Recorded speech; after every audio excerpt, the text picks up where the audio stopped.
gente, eu sou a Duda e hoje nós vamos conversar sobre as leituras do mês de abril.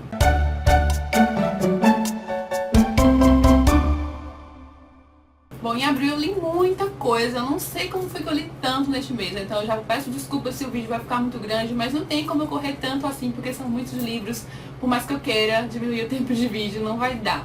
Então eu vou começar com um livro que eu li no Kobo, porque daí eu não esqueço, né, já que eu tenho os livros físicos, eu sou assim, se eu for falar de um livro digital muito na frente, é capaz de eu esquecer no vídeo. Então o único livro no Kobo que eu li no mês de abril foi o Profissões para Mulheres e Outros Artigos Feministas, da Virginia Woolf. Foi a primeira coisa que eu li dessa autora e eu achei simplesmente sensacional, tanto que depois que eu li este livro, eu saí procurando todos os outros livros dela. Eu já tenho Mrs. Dalloway aqui em casa há alguns anos, mas eu nunca li. Esse é um não ficção, né, obviamente, e o Mrs. Dalloway é um dos livros ficcionais dela. É um livro bem fininho, foi lançado pela LPM Pocket. Ele vai trazer algumas críticas da Virginia Woolf, algumas críticas literárias. Ela vai escrever também sobre o processo de escrita.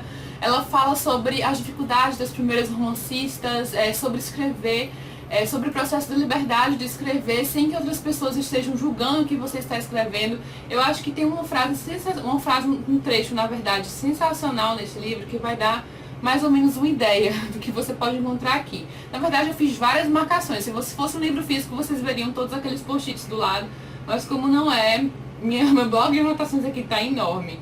Então, deixa eu ver aqui. O problema da arte já é bastante difícil em si, mesmo sem ter de respeitar a ignorância do espírito das jovens ou pensar se o público vai julgar se os padrões de pureza moral apresentados na obra correspondem aos que ele tem direito de esperar de nosso sexo. A tentativa de acalmar ou, mais naturalmente, de ofender a opinião pública é um desperdício de energia e um pecado contra a arte. Então ela fala sobre esse processo de você ter que se manter à parte do que as pessoas vão pensar sobre o que você está escrevendo, senão se você não conseguir se libertar, você não vai conseguir ser uma boa escritora. Mesmo que escrever fosse uma profissão considerada feminina, por que era considerada feminina? Porque era muito inofensivo você chegar a escrever, mas o que escrever, né? Elas estavam condicionadas a escrever certo tipo de coisas, elas não tinham a liberdade de escrever o que quisessem. Então também fala muito sobre isso, sobre as limitações das mulheres de uma forma geral. Então, para quem quer saber um pouquinho mais sobre feminismo ou quem quer uma voz feminista muito interessante, ela fala de uma forma incrível. O texto tem uma fluidez maravilhosa e é super fácil de entender. Então esse foi apenas um pequeno exemplozinho que eu dei, gente, mas tem várias aqui coisas muito interessantes. Uma citação que eu acabei de ver aqui, que vai falar mais ou menos o que eu disse agora. Escrever é a arte mais acessível, e escrever elas escreviam, mas livros profundamente influenciados pelo ângulo de onde eram obrigadas a olhar o mundo. Então, isso é bem significativo, né? É sensacional este livro, por mais que seja um livro fininho, é um livro extremamente interessante, super recomendado. E procurem, tá? O e-book é bem baratinho, foi R$6, por isso que eu tô aproveitando para comprar vários e-books. Eu tô adorando o preço dos e-books da LPM Pocket, porque são obras muito boas e importantes na literatura mundial ou não ficcional e muito acessíveis também, né? Porque por R$6 é muito barato. Agora eu vou começar a falar sobre os livros físicos. Eu vou iniciar com o livro A Fazenda, do Tom Robb-Smith, mas quem viu o vídeo do Leituras do mês de março, notou que eu terminei esse livro no dia 31 de março, então uma leitura de março. Eu terminei na madrugada de março para abril, só que como eu já tinha gravado o vídeo anterior, eu acabei não falando dele. Ele é um thriller psicológico, vai falar sobre um homem que recebe a ligação do pai falando que a mãe enlouqueceu e precisa ser internado, só que logo depois ele recebe a ligação da mãe falando que o pai dele não é para acreditar em nada do que o pai dele diz, porque ela não está louca nem nada, que um crime terrível foi cometido, que ela precisa de ajuda, e pede para encontrar secretamente com ele para explicar a sua história. Então é basicamente o relato dela, o livro inteiro, contando para o filho. Tem algumas quebras no relato do filho tentando entender essa história, tentando se manter até de uma forma imparcial, né? Porque ele também não imaginava que o pai poderia cometer algum crime, então ele não sabe muito bem em quem acreditar. E a gente também fica meio na dúvida, será que aquilo realmente aconteceu? Será que não? Como foi? Mas a gente percebe que existe algo ali no relato daquela mulher, da mãe dele, que deve ter algum fundamento. Então eu achei um livro interessante, é um livro de leitura bem ágil. Uma das coisas mais legais é que o autor colocou muito da sua experiência nesse livro. O Tom Robb-Smith é homossexual, o personagem também é. A mãe dele é sueca, igual a mãe do personagem, e a mãe dele passou por uma situação parecida com a mulher que passou por essa situação. Eu não posso falar muito mais do que isso, senão seria spoiler. Então não procurem saber de antemão que história foi essa, porque se vocês procurarem saber qual foi essa história, meio que vai ser um grande spoiler do livro. Mas assim, muito da experiência pessoal dele está presente no livro e eu achei isso bem interessante. Então é um livro que eu recomendo. Eu já imaginava algumas coisas desse livro, outras não, mas o autor conseguiu me surpreender sim, e é um livro que eu gostei. Mas, gente, eu estou completamente obcecada e perseguindo por todos os lugares, tentando achar o livro Criança 44, porque tá muito difícil. Eu perguntei à editora se eles iam relançar, porque o filme vai estrear agora no mês de maio, mas eles disseram que não iam relançar com a capa do filme. Era a minha última esperança, já que tá em falta em todas as livrarias da minha cidade. E quando eu acho, eu até achei no shopping aqui do lado da minha casa, mas o livro tá por R$ 55 e, gente, R$ 55 no livro. Eu ainda não tô rica assim pra pagar isso tudo. Mas, sei lá, talvez eu acabe tendo que... Vou tirar essa pulseira que tá fazendo muito barulho. Talvez eu acabe tendo que fazer isso, porque eu tô louca pra ler este livro antes de estrear o filme e não consigo.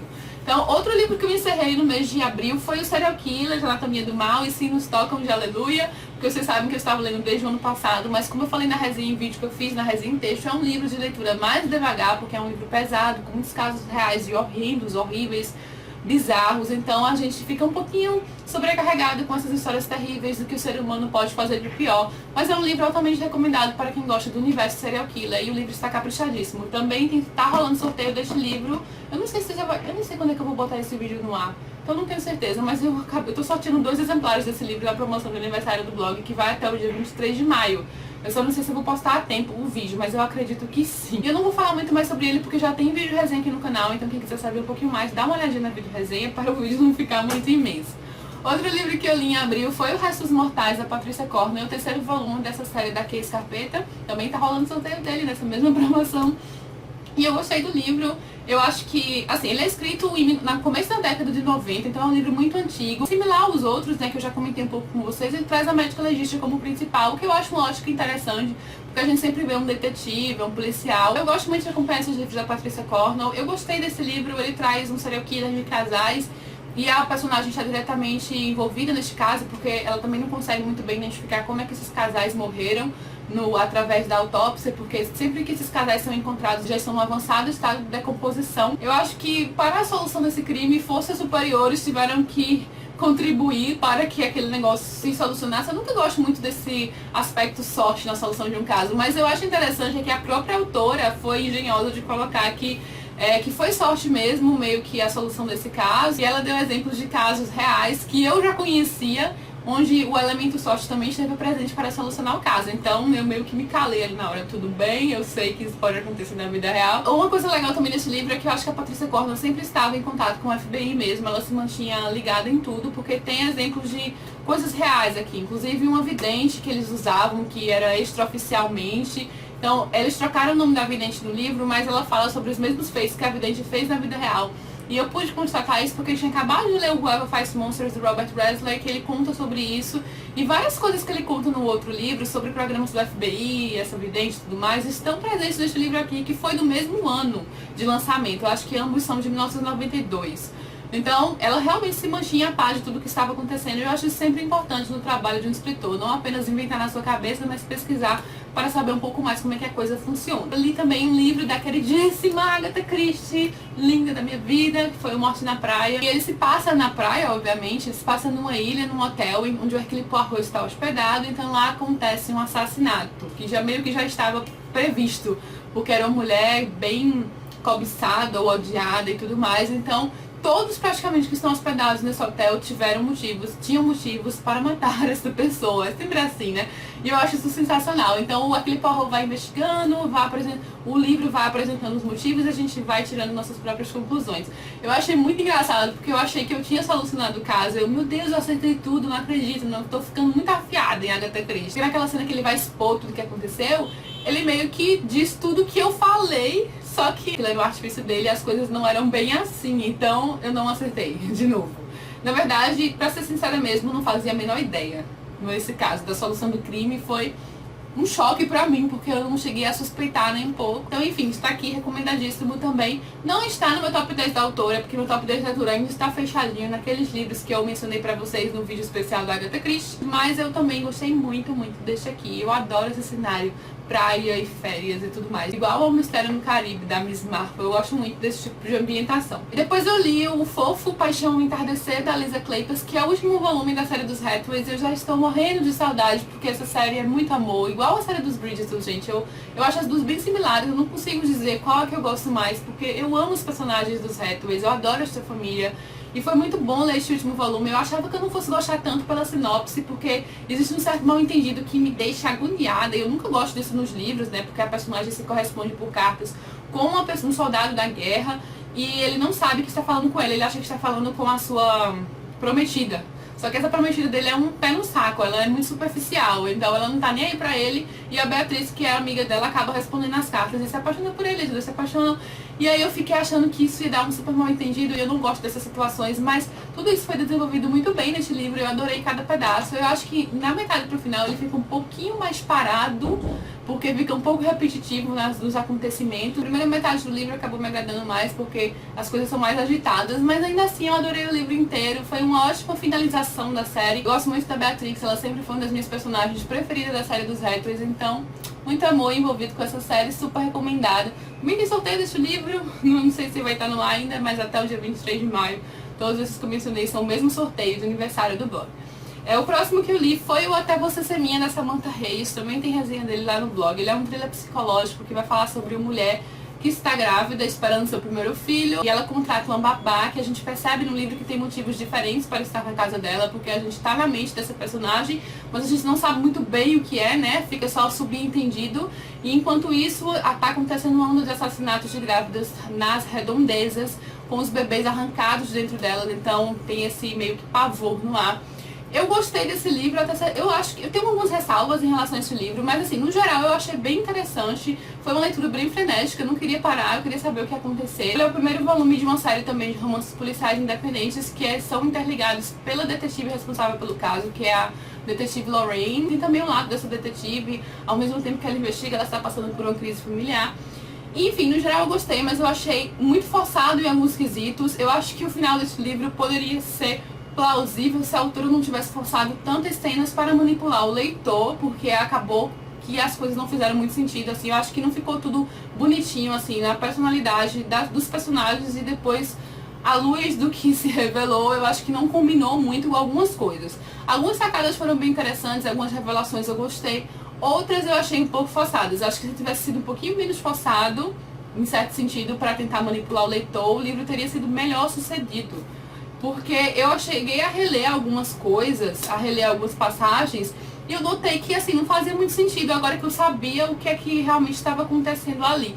Mas no geral é um livro interessante, gente. Eu acho que muita gente pode gostar, inclusive eu gostei. Talvez minha decepção nesse sentido do negócio mais exagerado e forçado seja justamente porque eu gostei tanto do livro e eu queria que ele tivesse funcionado da melhor forma possível. Eu acho que ele teria potencial de ter se alçado um excelente thriller psicológico, mas não foi tudo isso por causa de alguns poréns. Mas enfim, tem resenha em texto dele lá no blog pra quem quiser saber um pouquinho mais. Agora eu vou falar pra vocês do meu queridinho do ano, que eu estou completamente apaixonada por esse livro. Eu não vou comentar muito sobre ele agora, eu vou mostrar, porque eu ainda pretendo fazer uma vídeo resenha. Eu não sei se eu já vou ter feito, mas eu acredito que não. Então eu vou apenas mostrar todo o meu amor por Na Natureza Selvagem, do Jon Krakauer, que é um livro não ficcional. Eu nem sabia muito bem se ele era totalmente não ficcional. Eu sabia que a história era real, que é a história do Chris McCandless, que simplesmente doou tudo que ele tinha e resolveu pegar a estrada e depois sumiu no Alasca e morreu lá. Esse não é spoiler, é dito logo na sinopse, no começo de tudo. Eu sabia que isso tinha acontecido, mas eu não sabia se era a visão do autor do que poderia ter acontecido, mas não. Ele realmente é tipo um relato jornalístico mesmo, porque o autor foi atrás das pessoas que tiveram contato com ele, das pessoas que conviveram com ele nesses 2 anos que ele ficou perambulando pelos Estados Unidos. Então, é tipo um livro não ficcional, documentário, contando tudo, e eu achei simplesmente incrível, é um dos melhores livros que eu já li na minha vida, mas eu vou comentar um pouquinho mais sobre ele na vídeo resenha específica dele, porque merece, tá, gente? Eu não vou me estender muito agora, porque senão eu vou passar o vídeo todo falando sobre o meu amor por esse livro. E, enfim, super recomendado. Só isso que eu digo, super recomendado. E por fim, eu terminei o mês lendo o livro Iscas, do J. Kent Maston. Eu não sei se eu diria que é um thriller psicológico, mas eu acho que ele se vende como um thriller psicológico. Ele vai falar sobre um grupo de pessoas que acordam numa ilha sem saber como foi parar lá e descobrem que a única coisa que eles têm em comum é o vício da heroína. Então, eles precisam lutar para sobreviver ali. Eles conseguem ver à distância outra ilha e eles recebem uma carta dos seus captores falando que nessa outra ilha existe uma dose bem grande de heroína, algo que eles precisam, já que eles já estão entrando numa crise de abstinência. Só que nesse mar que separa existe muitos tubarões por ali. Então é tipo aqueles livros, sabe, survival books. Mas eu esperava mais desse livro. Eu acho que ele poderia ter mais conflitos, mais reflexões. Se você puxar muito fundo, você vê meio que uma crítica ao tráfico internacional de drogas, a você estragar sua vida com as drogas. Mas é aquele negócio mais tensão do momento, sabe? Talvez você goste, dependendo do que você esperar do livro, se você quer apenas uma coisa bem rápida ali pra ver a carnificina acontecendo. Não é que o livro seja de todo ruim, eu acho que dependendo do que as pessoas esperem dele, talvez acabem até gostando. Mas eu esperava mais, então acho que a personalidade dos personagens, para ser um thriller psicológico, a própria personalidade dos personagens não foi muito bem desenvolvida, mas aquele negócio do momento, a gente nem sabe muito assim sobre eles. Então, se você saber um pouquinho mais, tem resenha dele no blog e também tá rolando sorteio naquela promoção de aniversário do blog até o dia 23 de maio. Bom, gente, foram essas as minhas leituras no mês de abril. Eu também li outros livros ao longo do mês de abril que eu não cheguei a finalizá-los durante o mês. Geralmente eu mostraria pra vocês, mas como esse vídeo está muito grande, eu vou deixar pra mostrar no vídeo de leituras de maio mesmo. Me contem o que vocês andam lendo nas últimas semanas, se vocês já leram alguns desses livros, o que vocês acham dos livros que eu mostrei. E eu espero que vocês tenham gostado. Se você gostou do vídeo, não deixe de curtir aqui embaixo, se inscrever no canal, caso ainda não seja inscrito. Beijo enorme pra todo mundo e até a próxima.